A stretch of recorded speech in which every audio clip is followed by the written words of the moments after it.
Hi, everybody. We're going to get started.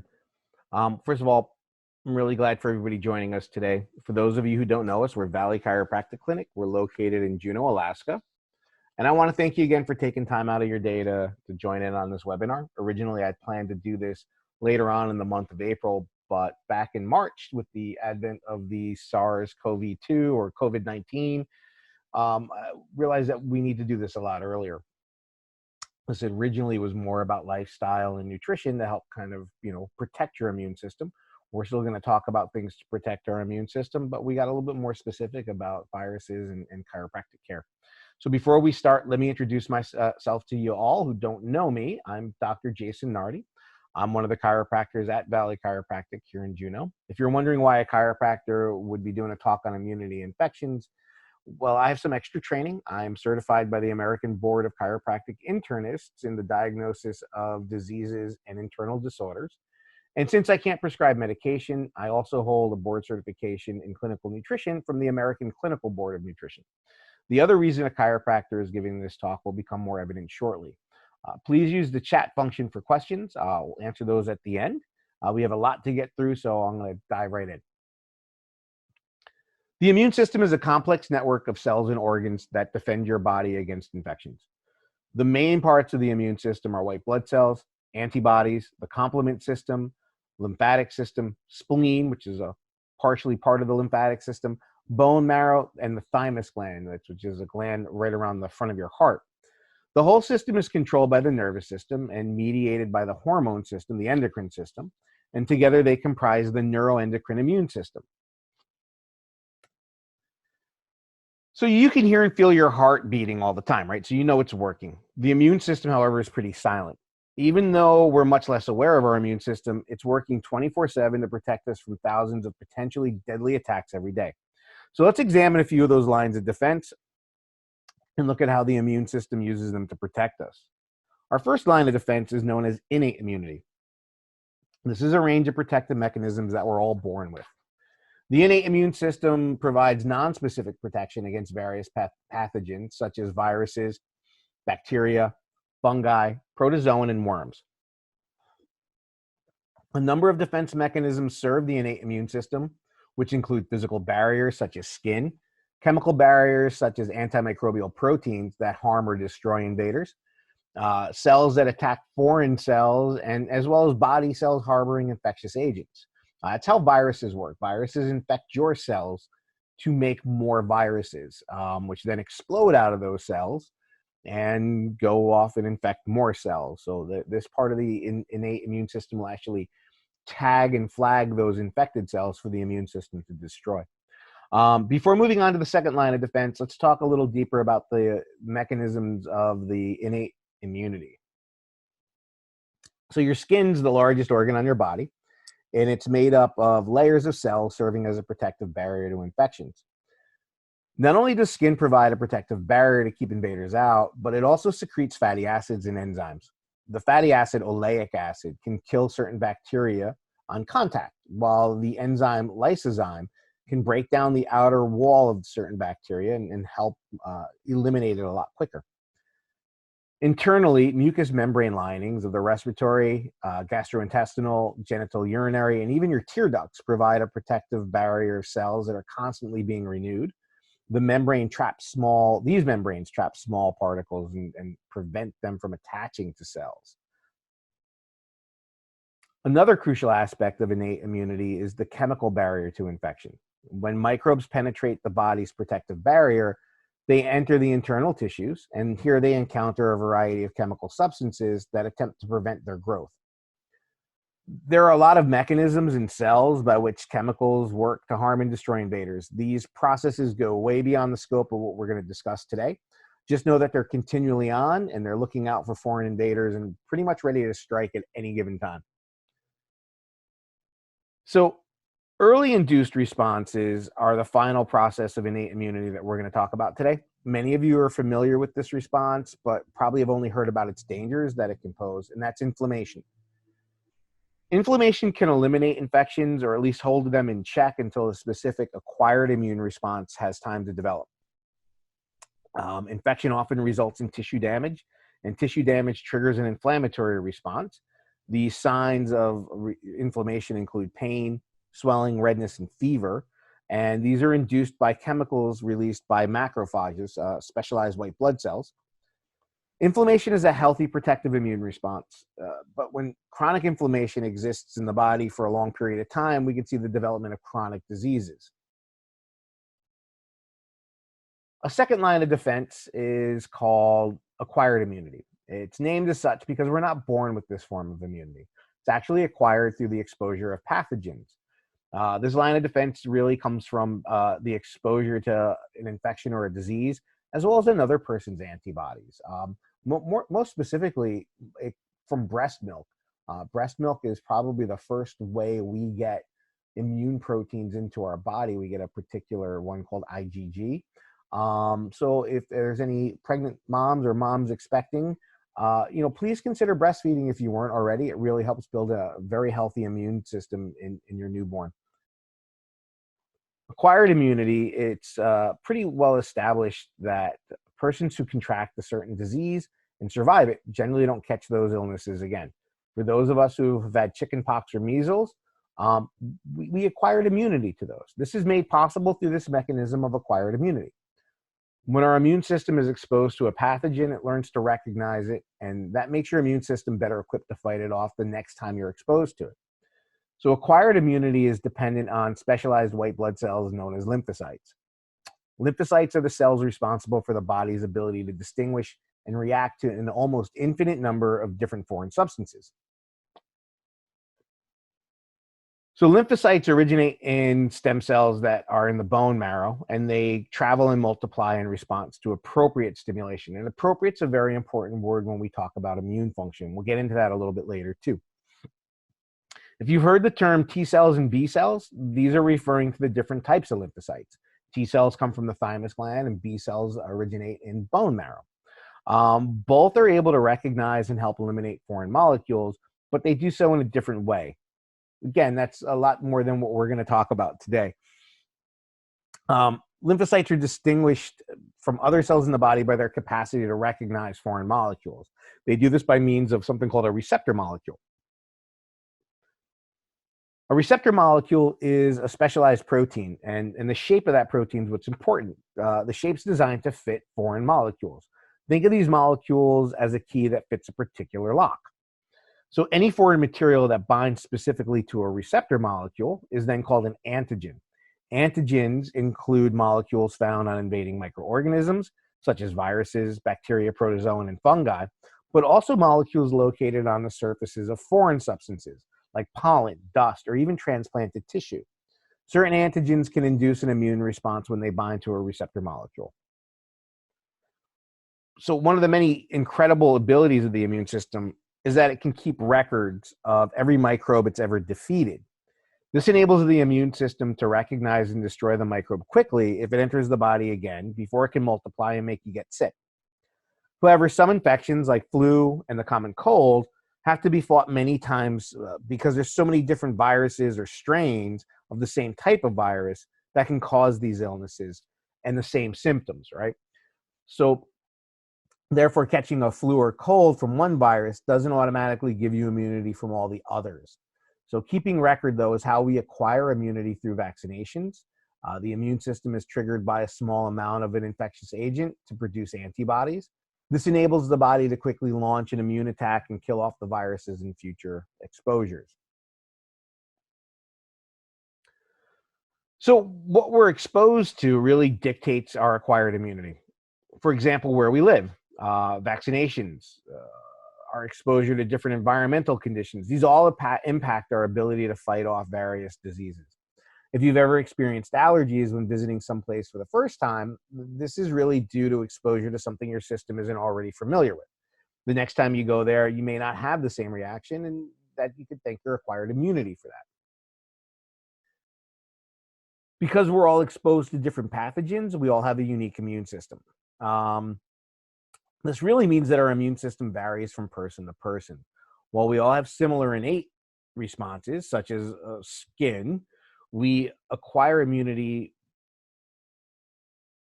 our acquired immunity is vastly different, right? In fact, a recent study found that our history and environment, like where and with whom we live, are responsible for about 60 to 80% of the differences between an individual's immune system. Genetics pretty much account for the rest of that. So we were talking about appropriate, and we'll talk a little bit more about that too. So when the immune system doesn't act appropriately, we have problems. So an overactive immune system can result in a number of conditions, including allergies and autoimmune diseases. Allergic diseases, including food allergies, allergies to medication or stinging insects, events like anaphylaxis, hay fever, certain sinus infections, asthma, hives, dermatitis, eczema. These conditions all result when the immune system makes an overly strong response to an allergen. Autoimmune diseases include things like multiple sclerosis, autoimmune thyroid diseases, type 1 diabetes, lupus, rheumatoid arthritis, systemic vasculitis. This is when the immune system mounts a response against the normal components of the body. It starts attacking the body's own tissue.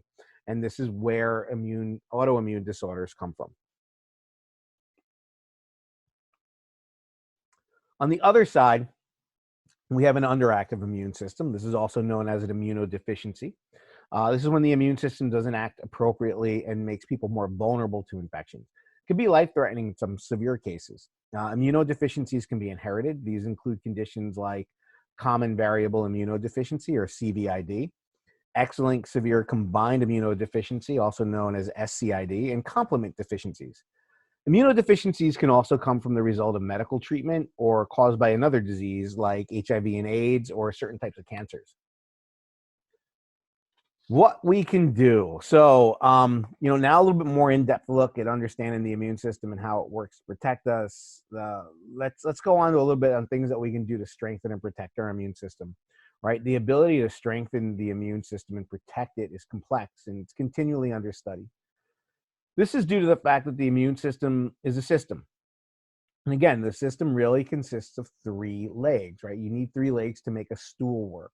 So our three-legged stool in this case is the nervous system, the endocrine system, and the immune system. Again, making that neuroendocrine immune system. On a stool, you need three equal length legs of equal strength to make that stool actually work properly. That's the same with this type of system. The interconnectedness of the immune response is really complex, right? It requires balance and harmony among all of its parts. So let's take a look at the effects of lifestyle that are being researched and in what we can do to strengthen our immune system and protect it. We're hearing about this stuff all the time now, right? PSA is on TV, right? Your first line of defense really is to live a healthy lifestyle. Not only will your immune system benefit, but every part of your body will function better by following a few simple tips. Don't smoke. It's a bad habit. It really shortens your life expectancy. It really decreases your health. Try to eat a diet that's high in fruits and vegetables. Get some regular exercise, even if that means taking a walk a half hour a day. Maintain a healthy weight. If you drink alcohol, do so in moderation. Get adequate sleep. That means 7 to 9 hours a night. Take steps to avoid infections, such as washing your hands, vampire coughing, staying 6 feet away from people. I'm sure we don't need to get too in-depth in those right now, and try to minimize your stress. So it's been well established that people who are malnourished are more vulnerable to infectious diseases. This was a big component of the Spanish flu in 1918.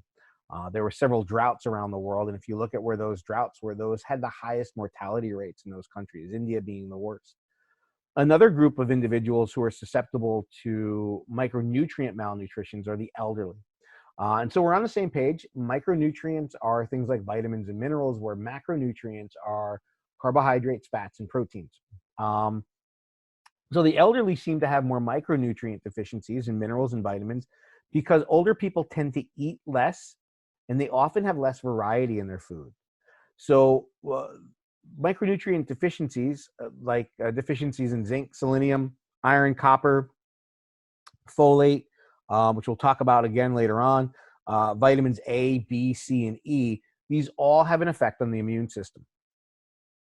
So if you expect that your diet isn't providing you what you need, at the end of this webinar, I'm going to put an offer up, which I don't normally do in webinars, but I'm going to let everybody take a valuable tool that I use to assess new patients. There's no charge. I'm even going to offer everybody a 15-minute consult to go over them via an online telemed service that we're trying to use right now. So you guys not only help me test it out, but you get some very valuable information at no charge as well. So, I used a nurse in this picture. Yeah, I have friends in New York right now who are working in hospitals, and I mean, they're working 60 hours a week, but many of them are sleeping there. It's a big concern with these emergency room and hospital doctors and nurses right now who are going to get run down and become more susceptible to infection. It's very well established that your stress response has a lot to do with your immune system. Chronic stress is a huge problem in today's society. We have busy schedules. Everybody's connected, either interpersonally, digitally. People today, young people today, experience more stress in a week than their grandparents' generation did in a year. Add on financial burdens, anxiety, these all contribute to this problem of chronic stress. As we experience stress, hormones are released from our body. Remember, neuroendocrine immune system. These are helpful when we're in danger and need to, fight or flight and run away from something. But when we're under constant stress, these hormones persist. They're there at the end of the day. They're there the next day. They're there at the end of the week. They're there at the end of the month. So when they're persistent all the time, we see a never-ending list of diseases and illnesses ranging from depression to heart disease. During times of stress, the immune system is very much inhibited. So regularly participating in stress-reducing activities is not only beneficial to your overall health, but your general immunity as well. This is where I added some stuff in. I'm going to talk a little bit about, we were talking about an appropriately working nervous system. This gentleman here doing the adjustment, this is Dr. B.J. Palmer. He was the developer of chiropractic, and from the looks of this picture, this is the 20s, maybe the early 30s. I could tell by the adjusting techniques he's using right there. But most people are aware that chiropractic really focuses on the spine's alignment, right? We help people with low back pain and headache. Few people, though, are really aware that chiropractic is a standalone health system. What that means is, like medicine, like osteopathy, we have a certain philosophy of how to keep a body healthy. So, we see things like thyroid problems, asthma, various types of headaches, carpal tunnel syndrome, fibromyalgia. I've even helped some people with autoimmune diseases like multiple sclerosis simply with chiropractic adjusting. Perhaps what's really exciting, though, is the wide variety of treatments that we can do to enhance your immune system, right? Having undue pressure on the nervous system, on the spine, can deter the body's overall function and very much have an impact on the immune system. Remember, the immune system is controlled by the nervous system and regulated by the hormonal system. So this is about immunity, right? So I'm going to talk a little bit about what chiropractors were able to do during the 1918 Spanish flu. We have a lot of history about this. During that time, the Spanish flu pandemic killed 50 million people. That's more than all the deaths of all the wars up to that point. 700,000 Americans died during that 2-year period. The results from chiropractors, though, were pretty amazing. The medical profession was almost helpless. Viruses don't respond to antibiotics. And even today, there's very few options to treat viral infections.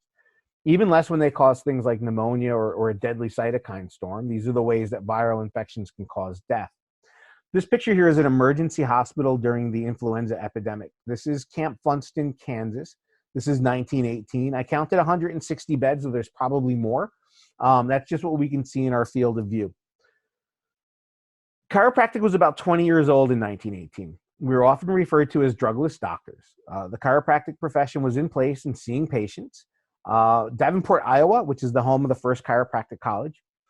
It's on record that 50 medical doctors in that city treated 4,953 cases of flu with 274 deaths. That same city, 150 chiropractors, including students and faculty, at the Palmer College of Chiropractic, treated 1,635 cases and saw only one patient die. Statewide stats for Iowa showed medical doctors treated an overall of 93,590 patients with a total of 6,116 deaths. That's a loss of one patient in every 15. Excluding Davenport, 4,735 patients were treated by chiropractors with a loss of only 6 cases. That's a loss in 1 in every 789 patients. This is something that I got from a newspaper in El Paso, Texas during 1918. When I put this in 3 weeks ago, I didn't think the whole country would be going through this, right? There's quarantines all over. We're forced to stay at home. But I wanted to show that this just didn't infect certain areas. This was a worldwide global problem like we're having now. Figures that were kept by the national government weren't really good. They recorded 1,142 chiropractors treating 46,394 patients for influenza, with a loss of 54 patients. That's 1 in every 886 patients. What's great, though, is New York City, our epicenter now, kept really great infectious disease records. They started this right after the Civil War with the influx of European immigration. Reports from New York City during the influenza epidemic showed that for every 10,000 cases being treated medically for flu alone, 950 of those patients perished. So when this became pneumonia, they saw 6,400 of every 10,000 patients die. So, one of the big questions I had about, the Davenport records were, what about severity? Were the medical doctors seeing more severe cases? Well, New York really put those figures down. The severity was pneumonia, right? So under drugless methods, only 25 patients died of pneumonia in New York City. Well, these are people seeing chiropractors. We were referred to as drugless doctors back then. So 25 patients died of flu out of every 10,000 cases, and only 100 patients died from pneumonia out of every 10,000 cases. So these stats are pretty stark. They're pretty striking. As a percentage, your chance of death from medical treatment was just below 10% with flu alone. Meanwhile, chiropractic patients were seeing a mortality of 0.25%. When these cases were complicated with pneumonia, which again is the danger with C19, medical doctors saw a 64% loss in their patients. Chiropractors were only seeing 1% loss. Remember that picture from Kansas? If those men had pneumonia in that hospital, in that Army hospital, out of those 160 beds, only 58 of those men would have been able to leave. At the beginning of March, COVID-19 had a mortality rate of 5.6%. Okay, in 100 years, we've been able to achieve a 4% reduction in pandemic flu death, right? In pandemic death, COVID-19 is not really the flu. This has a lot to do with appropriate response from the nervous system, right? If the nervous system can appropriately respond to influenza, it doesn't really turn into pneumonia, and it rarely ever turns into cytokine storm. Again, cytokine storm is when we have poor signaling from the hormonal system and the nervous system. It causes the immune system to go into cytokine storm. And I don't want people to think that we're the only ones talking about this. This is a quote from the article from the journal Science. This is from 1981, and to paraphrase, it basically says nerve dysfunction is stressful to the body. That lowers the immune response and the overall capability of the immune system as a whole. An interesting study in 1994 was conducted on the use of chiropractic in treating patients with HIV who had AIDS at the time. AIDS is when your CD4 or T cells are so low that you can't defend your body against even the most minor infections. All of the patients involved in the study had lab work looking at CD4 count, and they received a chiropractic adjustment to the top vertebra of their neck, the atlas vertebra. This study went on for 6 months. At the end of the study, lab results showed an increase on average of 48% in CD4 counts. Many of the people in the study were no longer considered to have AIDS, but just simply went back to being HIV positive. That was from the Journal of Chiropractic Research. This one, a little bit more anecdotal. This is from the U.S. News and World Report.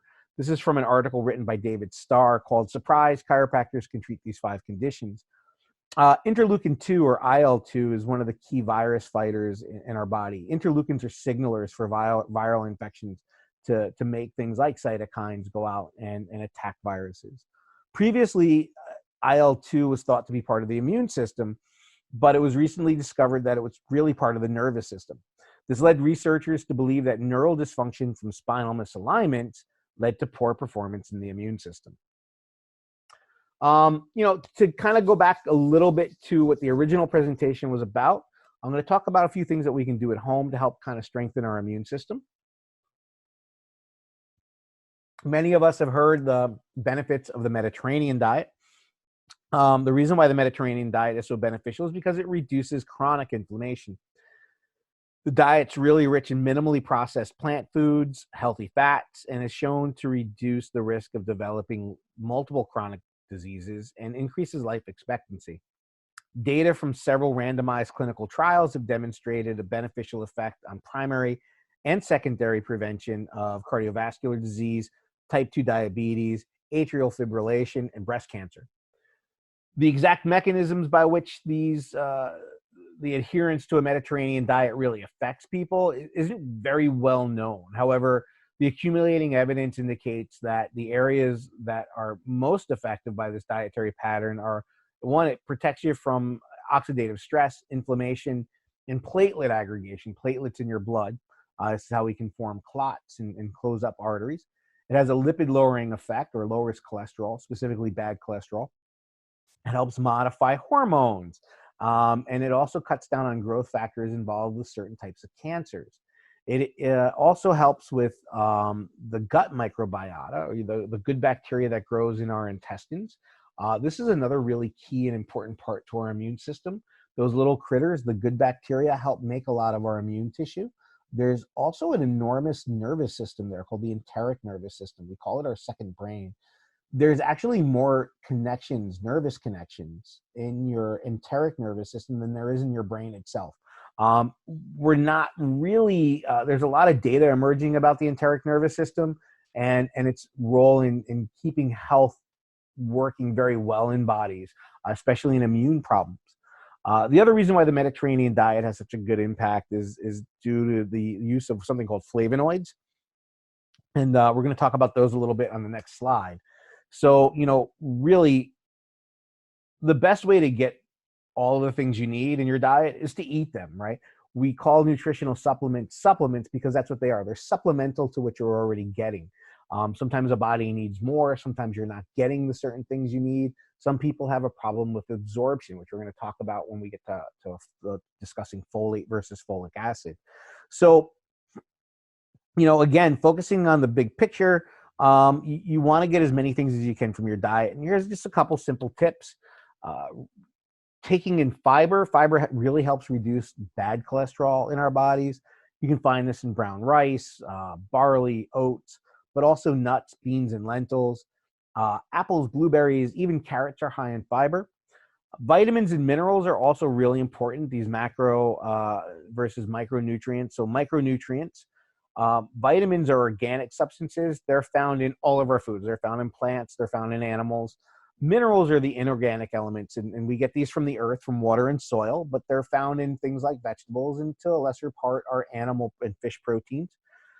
Both are essential for normal growth and optimal health, though. So make sure you get an adequate amount of iron from meat, poultry, fish, and beans. Vitamin A, very important to the immune system. We find this in carrots, sweet potatoes, spinach. B12, again, this coming from flesh, from meat, poultry, and fish. Vitamin E from nuts and seeds. Phytochemicals, which are another, they're non-essential to life, but they're very important to have a positive effect on health. These come from plants, and diets rich in phytochemicals have been associated with a lower risk of chronic diseases such as cancer and heart disease. These include flavonoids, which you can find in blueberries, raspberries, strawberries, blackberries, red and dark colored fruits, okay?